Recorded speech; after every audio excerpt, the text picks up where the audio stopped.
Okay, here we are. The bath water was too loud for me to actually do this with bath water, but I want to talk about the ones that are great for the spa experience here.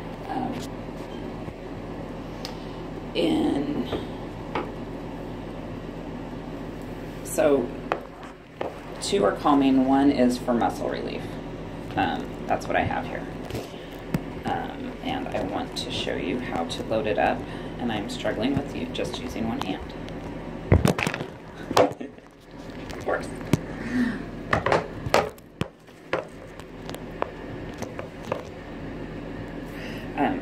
So again, I want to show you, like, this is for your muscle relief.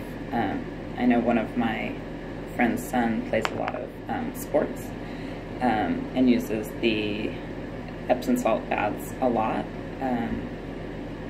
Where's my camera? To make it focus. I don't know if it'll focus.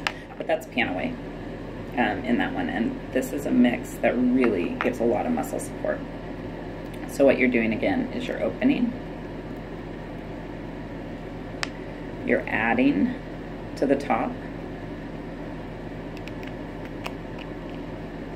You're mixing. You can even pour into your hand. Add oils. Mix. Sprinkle on top of the bath. Okay?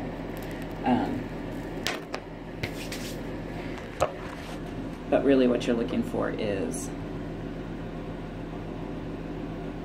muscle relief, chill out time, also chill out time. A lot of people like to get in the bath with lavender, but I just wanted to teach you how to use it in your bath, but the water was too loud. And then this is what they look like in real life. Now this has a different cap because it has wintergreen in it. So that's one of the things that's really helping your muscles is the wintergreen. So I really suggest this one for this activity just because I've taught you how to use the other ones in a couple other ways already. And maybe go do a hike or a run now that it's nice outside, or maybe use this with one of your kids if you have a teenager that's active in sports right now. It might really be lovely. Or like me, a husband who he showers at the end of the day, not the beginning of the day, because of the hard work he does. So you might have an active adult in your life, but any of these are beautiful in the bath. All right, goodbye.